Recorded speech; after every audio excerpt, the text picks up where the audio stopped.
Have you ever heard someone say, I wish I had more hours in the day? Well, we cannot create more time. We can be more effective with the time that we do have. But how? Today I'm going to take my experience from running a time management website and some research that I've recently done to take you through the question, does multitasking make you more productive? We're going to take a look at 3 different points. How does multitasking affect your brain? Does multitasking save you time? And is multitasking actually useful? First, let's take a look at how multitasking affects your brain.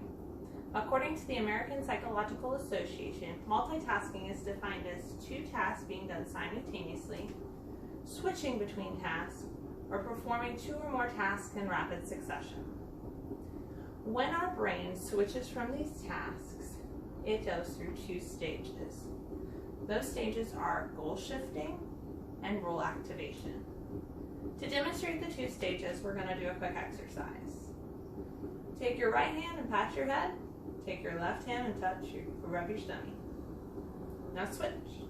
Take your left hand and pat your head, and your right hand and rub your tummy. When your brain does the switch, it goes through those 2 stages. First is goal shifting. I want to stop doing this, and I want to start doing this. Next is rule activation. I want to stop the rules for right hand pat, left hand rub, and I want to start the rules for left hand pat, right hand rub. When our brain goes through this switch, the amount of disruption it causes, or the cost, is how we measure the productive time lost. According to David E. Myers, up to 40% of your productivity is lost when you multitask. And the APA tells us that our brains were never actually designed for heavy-duty multitasking. How much time do we save multitasking?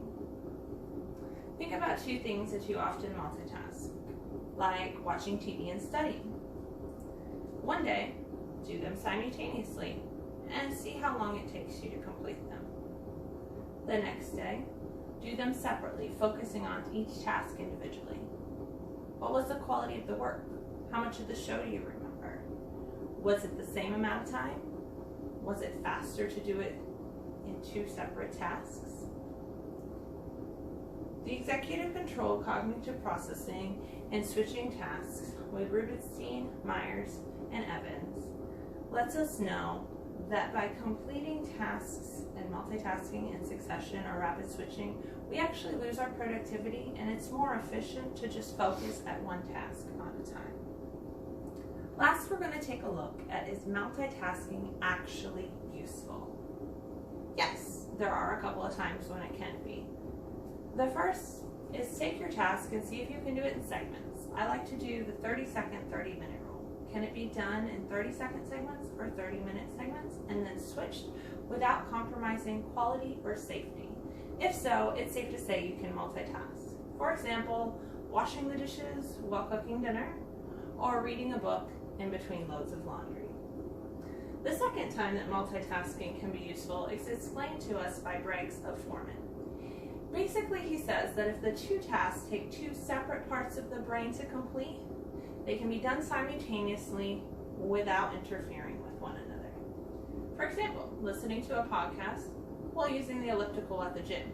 You're working out and getting in a good podcast. Because it uses 2 separate parts of the brain, they're not interfering with each other's productive time. So let's circle back around that question. Does multitasking make you more productive? In essence, no.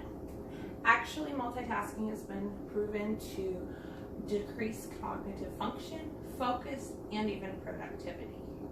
Our brains were never designed to actually do the heavy-duty multitasking that many people try to do today.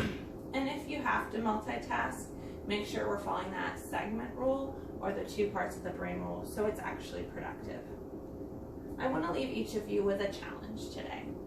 This week, think of one thing that you often multitask, that you should not multitask, and stop multitasking. Just focus on that task when it's time to do it. See if this increases your productivity. The second thing I want you to do is take 2 tasks that use separate parts of the brain, or the 30-minute, 30-second segment rule, and start multitasking and see if your productivity increases. Knowing the difference between what can be multitasked and what shouldn't be multitasked really will make the difference in your productivity and effectiveness. And who knows, you might even find those more hours in the day that so many people are looking for.